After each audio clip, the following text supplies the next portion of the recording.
70 años. Gran Guerra Patria.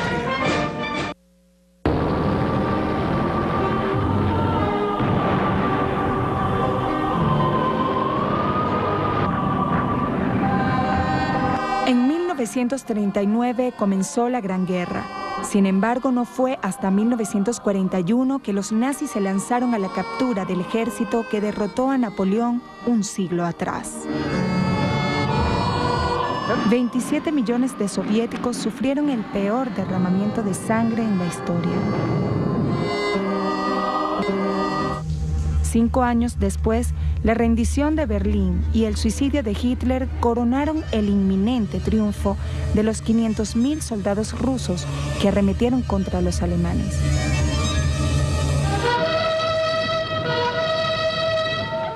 El 9 de mayo, Rusia mostrará su poderío armamentístico para celebrar los 70 años de la victoria sobre los nazis en la Gran Guerra Patria, con el desfile más impresionante de su historia.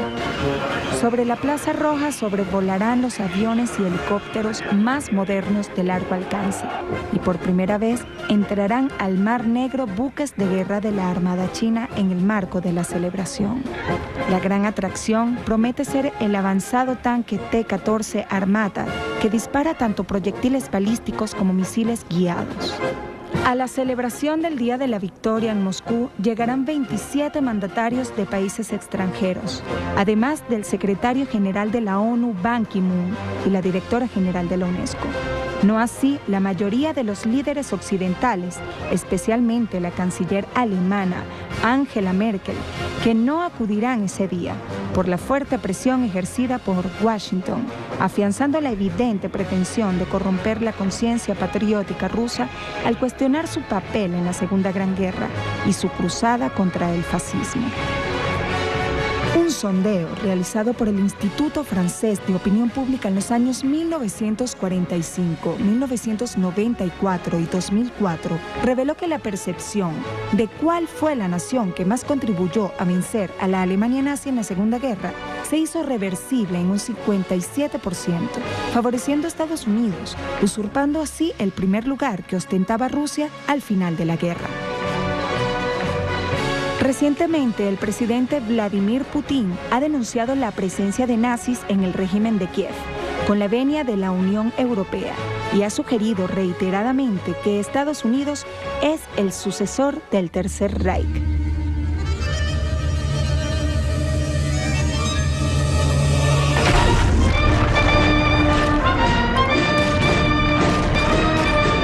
¡70 años! Gran Guerra Patria. La Gran Guerra Patria se cumple mañana, 9 de mayo, 70 años de un hecho histórico, la Batalla de la Victoria, la Unión Soviética y su derrota al fascismo, su derrota al nazismo. Hay datos interesantísimos, más de 31.000 establecimientos comerciales fueron arrasados en la Unión Soviética a propósito de esta guerra, más de 4.000 estaciones ferroviarias quedaron destruidas. Es sin duda uno de los tantos saldos lamentables para el pueblo de la Unión Soviética o la extinta Unión Soviética. ¿Cómo se reflejan estos elementos, la conmemoración de esta fecha en Internet? Vamos de inmediato a verlos en algunos portales. Vamos a hacer uso, por ejemplo, de Telesur, que trae lo siguiente. Mandatarios llegan a Rusia para celebrar Día de la Victoria. Aquí uno de los tantos ejercicios preliminares o de ensayo que se han realizado para el desfile que se va a realizar mañana. Por cierto, 2 de la mañana hora de Venezuela. En vivo vamos a tener Venezolana de Televisión. Este desfile posteriormente lo vamos a repetir. Hay también información que podemos observar en el portal de la Casa Venezolana de Televisión. Maduro en Rusia, gracias a quienes salvaron a la humanidad del fascismo. El jefe de Estado agradeció la invitación de su par ruso, Vladimir Putin, al evento histórico de los 70 años de la victoria sobre el nazifascismo. El jefe de Estado venezolano llamó a reforzar la unión de los pueblos. Vamos a avanzar también para mostrar este portal Hoy Venezuela, que trae lo siguiente: todo listo en Moscú para conmemorar el 70 aniversario del Día de la Victoria. Una de las tantas imágenes captadas por medios de comunicación en la capital rusa. Si avanzamos podemos también ver este portal Russia Today, RT, trae lo siguiente: una carta que escribe hoy, que publica hoy Fidel Castro, y entre los datos que aporta dice lo siguiente: 27 millones de soviéticos murieron en la Gran Guerra Patria por la humanidad. Aquí la imagen del histórico líder de la Revolución Cubana. Finalizamos nuestro recorrido en internet con este portal, el Sputnik, que trae lo siguiente: jefe militar de Estados Unidos en Europa llama a la OTAN a permanecer unida ante la amenaza de Putin, y es otra lectura a los acontecimientos actuales y la posición de países occidentales, de potencias occidentales, frente al resurgir de Rusia. Para analizar este tema, nada sencillo y bastante interesante, nos acompaña el día de hoy César Ramos, quien es presidente, ¿cómo está?, del Instituto Alexander Pushkin para la lengua. Lengua y cultura rusa, Venezuela, lengua y cultura. Además, ex asesor político, ministro consejero en la embajada de Venezuela en Rusia y también la embajada de Venezuela en Bielorrusia, en Minsk, correcto. Bueno, muchas gracias por acompañarnos, tanto honor. Gracias. Bueno, hay algunos elementos acerca de lo que va a suceder mañana, una celebración sin duda alguna histórica, y en principio quisiera consultarlo acerca de cómo valorar los hechos de hace 70 años y su influencia en el mundo actual. Evidentemente, hay una necesidad.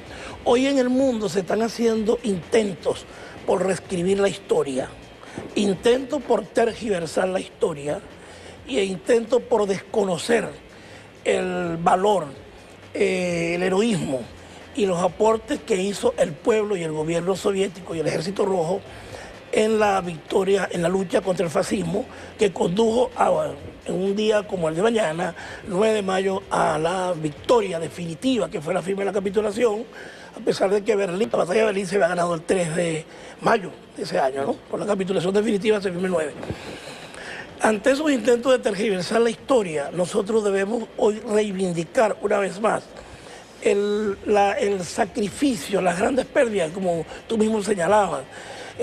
Se arrasaron, no solamente se perdieron 27 millones de vidas por todos los 60 millones del pueblo soviético, sino se arrasaron con más de 1.710 ciudades, con más de 70.000 aldeas. Nosotros, los que tuvimos la oportunidad de cursar estudios en la Unión Soviética, en mi caso, cuando íbamos a ver alguna vez las prácticas de campo, nos encontramos en el campo de batalla lápidas. Aquí falleció en el medio del mundo, es decir, donde se dieron estas grandes batallas. Okay. Yo creo que hoy por hoy, cuando hay un intento por hacer resurgir el nazismo, cuando hay intentos, cuando los grupos de oposición y de derecha mundial se apoderan, grupos como Tradición, Familia y Propiedad, de la ideología nazista y hacen resurgir, además que sirven de escuela a muchos de nuestros dirigentes políticos actuales o que sirvieron de escuela, surge la necesidad de que nosotros no solamente podamos valorar el heroísmo del pueblo soviético, sino reconocer el aporte extraordinario que hizo ese pueblo para la lucha por el mantenimiento de la paz. Ya vamos a tocar ese tema del resurgir del fascismo, el neonazismo. De hecho, es algo que denuncia hoy nuevamente el presidente Nicolás Maduro a su llegada a Moscú, un hecho interesante. Pero el tema de la tergiversación que usted señala se intenta generar a propósito de lo que fue la victoria sobre el nazismo. Ese intento de manipular los hechos, ¿cómo se expresa hoy? Claro, se expresa, por ejemplo, en darle de los dos frentes, del frente oriental y del frente occidental, cuando se produce el desembarco de Normandía, por ejemplo, en agosto del 44, ya el Ejército Rojo había desangrado al ejército alemán. Ya el Ejército Rojo había avanzado fuera de la frontera de la Unión Soviética. Sin embargo, hoy, en esos intentos de tergiversación, se quiere indicar que el papel de la Unión Soviética fue un papel secundario y que los grandes héroes de la Segunda Guerra Mundial fueron los aliados. Se intenta tergiversar, desconociendo incluso hasta el número de vidas de los millones, de los 27 millones de soviéticos que enfrentaron su vida, intentando dar cifras estadísticas que disminuyen esas cantidades, por ejemplo. Okay. Sí, hay muchos intentos que se manifiestan básicamente en estas dos grandes tendencias, en una subvaloración del papel soviético y en una sobrevaloración del papel de los aliados. Es importante señalar las circunstancias, el contexto de la Segunda Guerra Mundial. Fueron años de cruenta guerra esa cifra es realmente espeluznante. Solamente en el caso de la Unión Soviética, 27 millones de personas fallecidas a propósito de la guerra. ¿En qué circunstancias mundiales se da todo esto y cómo el resultado de aquella guerra reconfigura la geopolítica mundial? Los 12 años del nazifascismo en Europa, desde 1933 hasta 1945,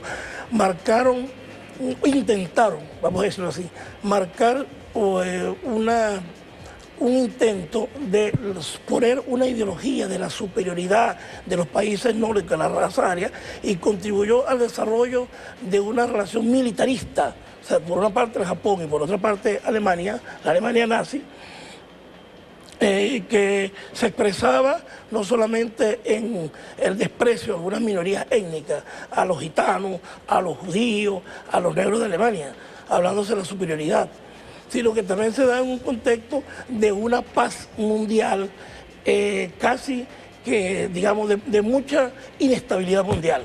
La Unión Soviética, incluso cuando haciendo previsiones de lo que podía venir, de lo que significaba la amenaza nazi, firma en el año 1941, el 39, en agosto, el famoso acuerdo Molotov-Ribbentrop. Claro, la amenaza era inminente porque el fascismo tenía un corte netamente anticomunista. Pero además, los guerreristas de entonces, lo que es importante señalar como una lección, es que los guerreristas de entonces, los que se lucran con la guerra, esos complejos industrial militar, siguen hoy promoviendo guerras en el mundo. Y esa es una lección importante de esa Segunda Guerra. ¿Dónde están y cómo operan? Porque ciertamente, como usted menciona, es un elemento transversal de todo esto para comprender lo que sucedió y lo que hoy sucede, ¿no? El mismo complejo industrial militar norteamericano, que es quien ha estimulado estas guerras en Libia, en Siria, en Irak, en Afganistán, destruyen con la idea después de reconstruir. Entonces, esos complejos son los halcones, esos mismos que dominan la política norteamericana y que siguen hoy presionando en la Unión Europea. Bueno, veamos las declaraciones hoy que daba un importante funcionario norteamericano. Si la OTAN no se une, la Unión Soviética atacará de nuevo. Es decir, hay intentos de seguir estimulando el guerrerismo, porque, bueno, evidentemente trae beneficios a quienes promueven la guerra. Ok, fíjese, señor Ramos, vamos a nutrir esta conversación con lo siguiente. Una de las noticias más trascendentales del presente siglo es la firma del multimillonario acuerdo entre Rusia y China para el suministro de gas al gigante asiático. La suma del convenio llega a los 300.000 millones de dólares y tiene una duración de 30 años. Vamos a ver el siguiente reporte que nos pondrá en contexto uno de los elementos para comprender la actualidad. China y Rusia cerraron este miércoles un megacontrato de suministro de gas natural. Tras una década de negociaciones llegaron a un acuerdo valorado en 300.000 millones de dólares en los próximos 30 años. China quería garantizar su suministro energético y los rusos su entrada al gigante asiático. Según el contrato, el gobierno de Xi Jinping recibirá este bien natural a partir del 2018. El volumen de suministro aumentará progresivamente para alcanzar con el tiempo los 38.000 millones de metros cúbicos anuales, la mitad que se preveía en el marco del 2009. Según la prensa rusa, se espera un precio de $350 por cada metro cúbico. El presidente ruso y su homólogo participaron de la firma entre la empresa Gazprom y la Corporación Nacional de Petróleo de China. Además, esta podría ser una maniobra política de Putin, ya que las recientes tensiones por las medidas del Kremlin en Ucrania han forzado a los ministros europeos a reevaluar su dependencia del gas ruso. En abril, Vladimir Putin envió una carta a 18 líderes europeos, advirtiéndoles que podría interrumpirse el suministro y brindó ayuda a Ucrania para pagar su deuda. La red de gasoductos en Ucrania garantiza el tránsito de casi la mitad del gas que compran los países de la Unión Europea. Bueno, allí algunos elementos interesantes en términos geopolíticos, en términos económicos, para comprender un poco alguna circunstancia. Usted mencionaba cómo países, potencias occidentales, frente al resurgir de la potencia rusa, pues de algún modo marcan territorio al decir tenemos que estar unidos para prever cualquier circunstancia con Rusia. Pero frente a eso Rusia responde también con otros mecanismos y ahora con aliados. Bueno, estamos hablando de China y no es solamente el tema del gas, es el tema de las transacciones en moneda nacional, es el tema del financiamiento entre ambos países, además de las alianzas en otras partes del mundo. El escenario es complejo e interesante, ¿no?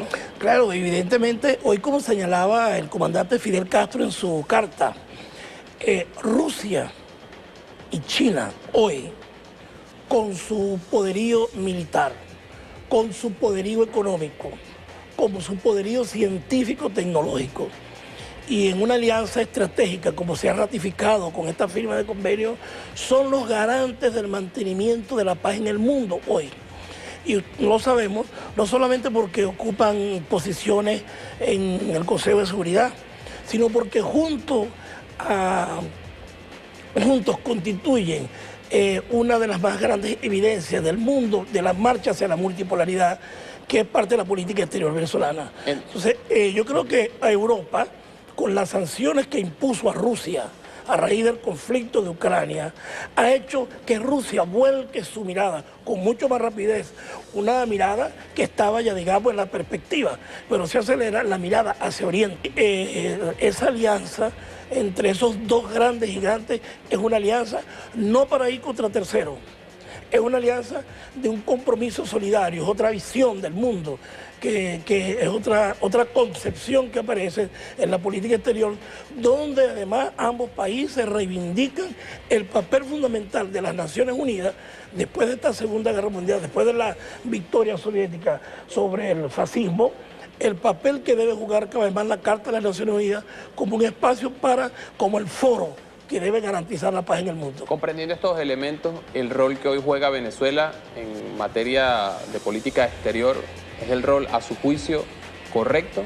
Indudablemente que nosotros, la política del comandante Chávez, de ir hacia la multipolaridad, hacia buscar la complementación de la economía, la sinergia con otros países del mundo, además con un estilo diplomático que tuvo el comandante y que hoy continúa el presidente Maduro, de una política exterior, de una diplomacia vis a vis, una diplomacia donde el encuentro siempre entre los altos dignatarios es un componente fundamental de la relación con los países a nivel bilateral y multilateral, ¿no? Finalmente, nos quedan pocos segundos, pero no quisiera dejar de preguntarle por un tema que usted mencionaba al principio, y es el tema de la amenaza que aún existe, y lo decía hoy el presidente Nicolás Maduro desde Moscú, no solamente en Rusia, sino también en Latinoamérica, en algunos de sus países, con el resurgir de movimientos de carácter fascista y neofascista.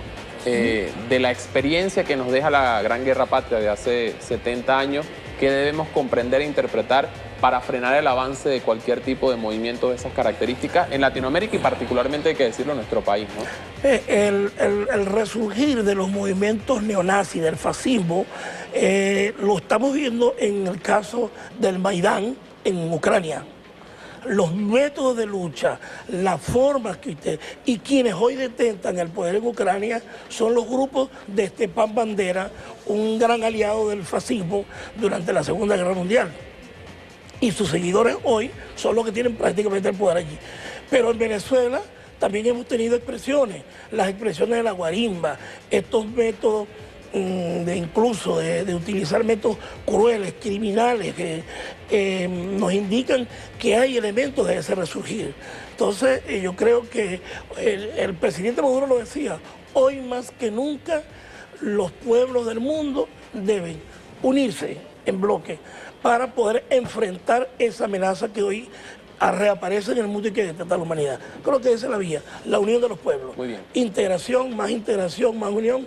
Y algo que es importante señalar, la CELAC demostró que es posible que países con distintos sistemas políticos, con distintas ideologías, puedan unirse en función del desarrollo y la paz. Muy bien, muchísimas gracias, señor César, por habernos acompañado. César Ramos, presidente del Instituto Alexander Pushkin en Venezuela, un centro para el estudio de la cultura y la lengua rusa, además ex consejero de la Embajada de Venezuela en Rusia y también en Bielorrusia. Gracias por habernos acompañado. Bueno, nos corresponde establecer una pausa. Queremos nuevamente invitarlos a participar en el programa haciendo uso de las redes sociales. A su disposición tienen @BTV Canal 8, @Luis J. Marcano y @BTV 5. Hacemos una pausa. Gracias. General de la UNESCO. No así la mayoría de los líderes occidentales, especialmente la canciller alemana Angela Merkel, que no acudirán ese día por la fuerte presión ejercida por Washington, afianzando la evidente pretensión de corromper la conciencia patriótica rusa al cuestionar su papel en la Segunda Gran Guerra y su cruzada contra el fascismo. Un sondeo realizado por el Instituto Francés de Opinión Pública en los años 1945, 1994 y 2004 reveló que la percepción de cuál fue la nación que más contribuyó a años.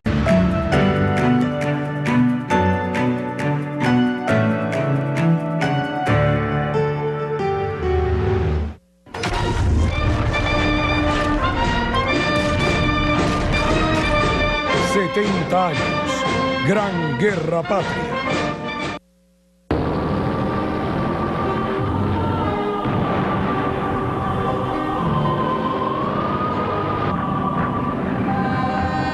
En 1939 comenzó la Gran Guerra. Sin embargo, no fue hasta 1941 que los nazis se lanzaron a la captura del ejército. Vencer a la Alemania nazi en la Segunda Guerra se hizo reversible en un 57%, favoreciendo a Estados Unidos, usurpando así el primer lugar que ostentaba Rusia al final de la guerra. Recientemente, el presidente Vladimir Putin ha denunciado la presencia de nazis en el régimen de Kiev, con la venia de la Unión Europea, y ha sugerido reiteradamente que Estados Unidos es el sucesor del Tercer Reich.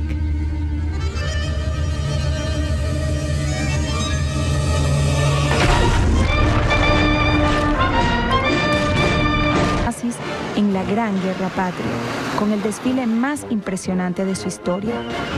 Sobre la Plaza Roja sobrevolarán los aviones y helicópteros más modernos de largo alcance, y por primera vez entrarán al Mar Negro buques de guerra de la Armada China en el marco de la celebración.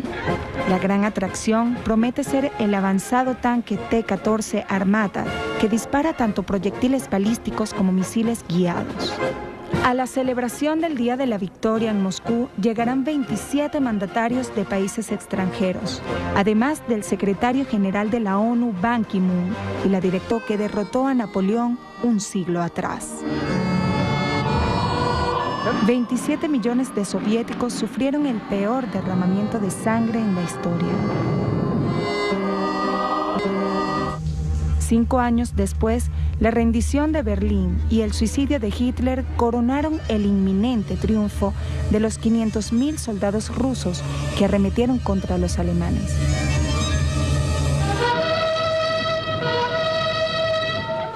El 9 de mayo, Rusia mostrará su poderío armamentístico para celebrar los 70 años de la victoria sobre los nazis.